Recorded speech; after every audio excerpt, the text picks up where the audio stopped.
News 4, watching out for you. Well, we're in pretty good shape this morning. Look at all the ice on the river in Alton, though, an indication of some cold air up north, and it's headed this way, even colder than what we had this morning when some areas got below zero. I'll have all the details on a big snow and a big chill coming up. And we're not the only ones dealing with bitter winter weather. It's so bad in the Northeast, they're calling out the military for help. We have the latest from New York. And also ahead, a game of hide and seek turns into a frightening ordeal for an 11-year-old girl. It ends with a dramatic rescue from the fire department. And you've heard of the Subway diet, right? Well, how about this? The Starbucks diet. Meet a woman who says that's all she eats and she's losing weight. That and more right now on News 4 at noon. You're watching News 4 at noon in high definition.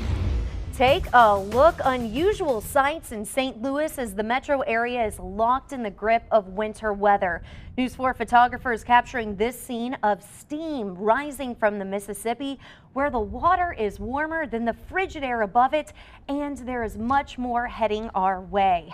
Happy Friday to all of you. I'm Laura Hettiger in for Robin Smith, and the News 4 storm team has been very busy, especially as we head into this first weekend of the new year. I'm here with meteorologist Ken Earhart.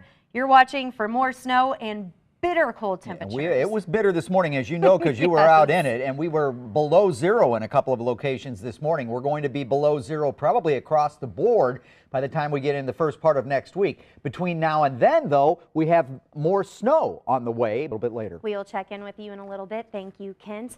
The cold weather is being blamed for the closing of all schools in the Rockwood district today. The reason? Too many school buses could not run due to those frigid temperatures. The bus company told them 20 buses would not start, and the brakes on 85 buses would not work, all because of the cold. As you can imagine, the late surprise notice not sitting too well with parents, many of whom are very upset. We'll have much more on this story coming up on News 4 at 5 and 6. A second man is dead after suffering a heart attack while trying to shovel snow. The two deaths happened in St. Charles and Madison counties. Mayor Francis Slay addressed similar extreme situations this morning, saying everyone needs to help one another during this storm. This is when people are at risk, and we all have to be aware. We all know someone, whether it's a neighbor, a family member, or a pet that somebody may have that is at risk. So we all have to be thinking about these things and doing what we can, not only to help, keep ourselves safe, but what we can to help others as well. Here are some other tips passed along during this morning's news conference. Dress in layers, keep your pets inside, and if you need any help, call the authorities now before things get too severe. The New Year's winter storm is crippling much of the Northeast, some places getting as much as 2 feet of snow, with hundreds of National Guard troops called out in Massachusetts. CBS reporter Marley Hall has more on this storm in this late report from New York. Illinois gun owners, you have 2 days left to get your documents in order to be the first to apply for a concealed carry license. On Sunday morning, Illinois will become the last state in the country to accept applications. The only way you can apply is online. I visited the Illinois State Police website earlier this morning, and everything seems pretty straightforward. That is, if you meet all the requirements. Here are a few of them: a valid FOID card, 16 hours of concealed carry training, and electronic copies of several documents. State police tell me it'll take several weeks to process all those applications and to do those background checks. So at the earliest, it's going to be April before people in Illinois can legally carry. Full requirements can be found on our website, kmov.com. A woman arrested for DUI after she's involved in a hit and run is not behind bars right now. That's because she was released on what might seem like an extremely low bail. Madison County deputies say on New Year's Eve they got a call that someone hit a parked car in the 1400 block of 3rd Street in Cottage Hills. Then the driver took off. Deputies tracked down this woman, Tamara Frash, who failed sobriety tests and fought with deputies. She was taken to jail but didn't stay too long. Her bond, only $200. Traffic charges in the state of Illinois are kind of lumped together. And then she also had the $100 charge for resisting a peace officer. That's why the bond was so low. Deputies say Thrash only faces a misdemeanor DUI because no one was hurt in that accident.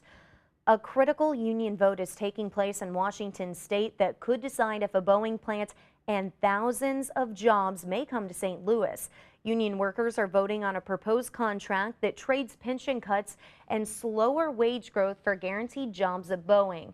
Those workers rejected the contract last year. Then Boeing threatened to move out of the state. If workers say no again, it would put St. Louis County back in the running for the 777X plant.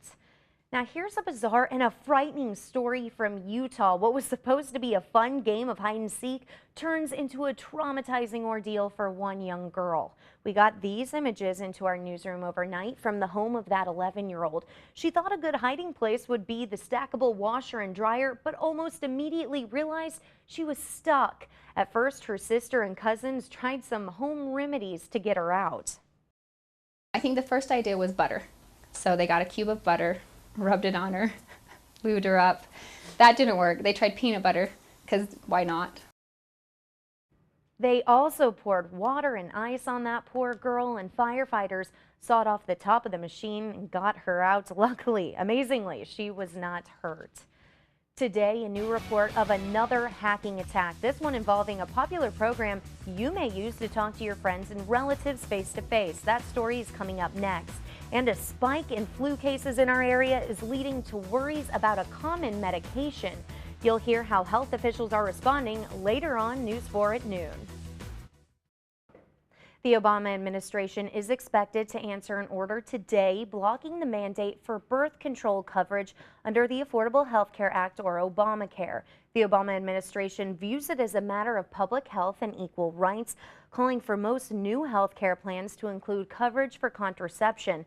But some Christian leaders of businesses, hospitals, and schools believe the mandate violates their religious beliefs. Supreme Court justices made plans to take up the issue in the spring, but may begin hearing arguments earlier.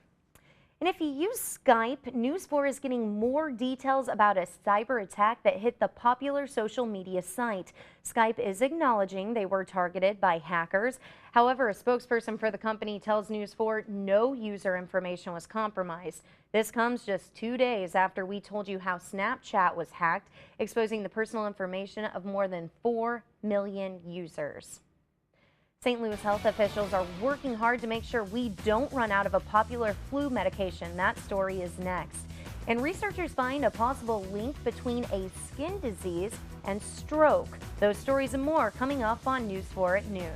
But first, let's take a look at today's fun fact. I love this one. It's about Britney Spears and Las Vegas. You know, Britney just opened a new show in Vegas, and on this date in 2004, she married Jason Alexander in Vegas. Our question is, how long did that marriage last? That surprising answer coming up a little later. You're watching News 4 in high definition. News 4 always watches out for your health, which is why we're sharing this warning. The flu is spreading so quickly in our area, pharmacies are having trouble stocking medicine to help treat it. Some area pharmacies can't seem to keep the prescription medicine Tamiflu in stock. County health officials tell News 4 suppliers are keeping limits on the drug because of the high demand. All area pharmacies are reporting that their supply systems are working just fine. It is just that they're batching their supplies, so they might be limiting supplies, shipping 20 boxes at a time, for instance. But all pharmacies are reporting that they have an adequate supply, and so there are no problems on that front. County health officials say in the past 2 weeks, cases of influenza A have spiked dramatically. The biggest group to have a spike in cases is young adults who choose not to get a flu shot. British researchers say people who had shingles before the age of 40 are 74% more likely to suffer a stroke later in life. They say patients over 40 carry a 15% higher risk. It's not clear why, though. Shingles is a painful rash triggered by the same virus that causes chickenpox.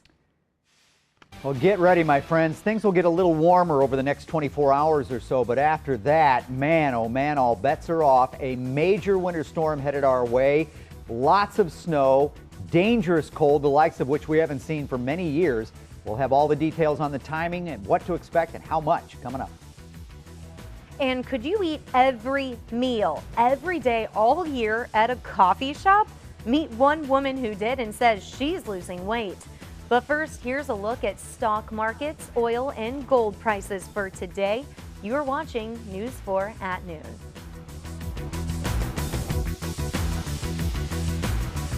It's going to be cold like it was this morning, so these buses won't start, the brakes won't work again.